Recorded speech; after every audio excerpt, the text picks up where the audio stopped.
आम आदमी पार्टी की सरकार लोगों को अस्पताल में मुफ्त दवाई देने का दावा तो जरूर करती है और मुफ्त दवाई के लिए अस्पतालों डिस्पेंसरी की लंबी कतार में लगती है। उसके बावजूद भी लोगों को दवाई नहीं मिल पा रही। लेकिन स्वास्थ्य व्यवस्था पर बड़े सवाल उठाती तस्वीरें दिल्ली के लाडो सराय से आई, जहां पर इलाके में सड़क किनारे और झाड़ियों में बड़ी संख्या में दिल्ली सरकार के द्वारा सप्लाई की जाने वाली दवाइयां देखी जा रही हैं।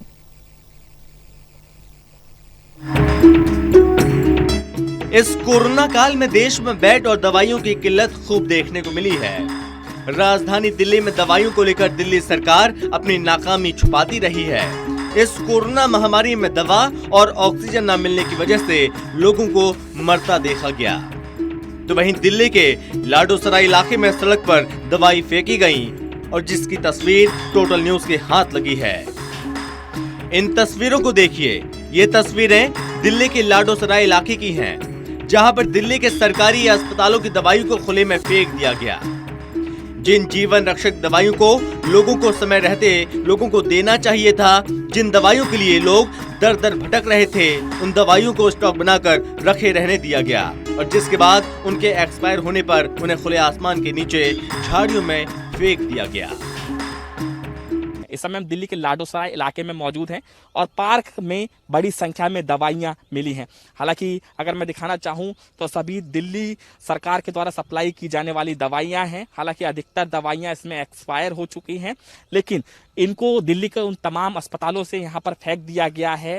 हालांकि ये जांच का विषय है किस अस्पताल से लाकर इन्हें फेंका गया है, लेकिन ये तमाम दवाइयां जो कि लोगों तक पहुंचनी थी, लोगों की जरूरत बनती और कोरोना काल में देखा गया इन तमाम दवाइयों की काफी डिमांड थी, चाहे वो फ्लू की दवाई हो, चाहे स्किन क्रीम हो और तमाम इंजेक्शंस भी हैं।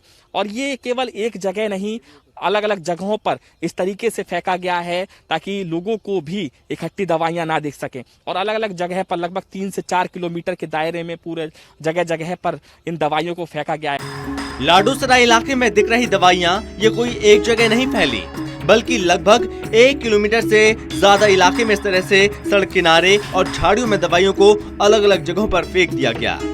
दवाइयों को फेंकने वालों ने ये भी नहीं सोचा इन दवाइयों का अगर किसी व्यक्ति ने गलती से इस्तेमाल कर लिया तो उसकी जान भी जा सकती है। वहीं खुले में इन दवाइयों को फेंके जाने से सड़कों पर घूमने वाले जानवरों की भी जान को खतरा हो सकता है।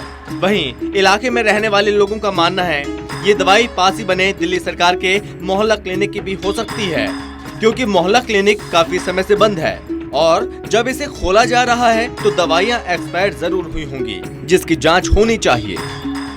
अगर कोई व्यक्ति जो कि अशिक्षित होगा और इसको दवाइयों का यूज करता है, घर पर ले जाता है, तो उसकी जान को भी खतरा हो सकता है। इसके साथ ही जो तमाम जानवर हैं, पशु पक्षी हैं जो घूमते हैं यहाँ पर, अगर वो इन दवाइयों को चबा लेते हैं तो उनकी भी जान को खतरा हो सकता है। ऐसे में पर्यावरण के साथ भी खिलवाड़ किया जा रहा है। लेकिन सवाल यही है कि आपदा की जिस घड़ी में लोगों को मोहल्ला क्लिनिक की सबसे ज्यादा जरूरत थी, यहाँ रखी दवाइयों की ज्यादा जरूरत थी, तो इन दवाइयों को समय पर लोगों को क्यों नहीं दिया गया? ऐसी घटनाएं स्वास्थ्य व्यवस्था पर बेहद ही बड़ा सवाल खड़ा करती हैं। टोटल टीवी की पड़ताल के बाद मौके पर पहुंची पुलिस ने सभी दवाइयों को अपने कब्जे में ले लिया और दावा कर रही है कि ये सभी दवाइयां एक्सपायर हैं, जिनकी जांच कर इन्हें नष्ट किया जाएगा। अब दिल्ली सरकार इस मामले पर क्या एक्शन लेती है, ये देखने वाली बात होगी। हालांकि देखा जाता है जो दवाइयां लोगों तक पहुंचनी चाहिए थी, क्योंकि कोरोना काल में दवाइयों की भारी कमी देखी गई, हालांकि फिर भी अगर दवाइयां एक्सपायर हो जाती हैं तो उन्हें डिकम्पोज किया जाता है, यानी कि उन्हें नष्ट किया जाता है। अगर ये सड़क किनारे फेंक दिया तो ऐसे में जान के साथ भी लोगों को खिलवाड़ हो रहा है। देखना ये होगा कि दिल्ली सरकार इस पूरे मामले पे क्या कार्रवाई करती है और पुलिस क्या एक्शन लेती है। हरिचंद्रा के साथ अनमोल कुमार, टोटल न्यूज दिल्ली।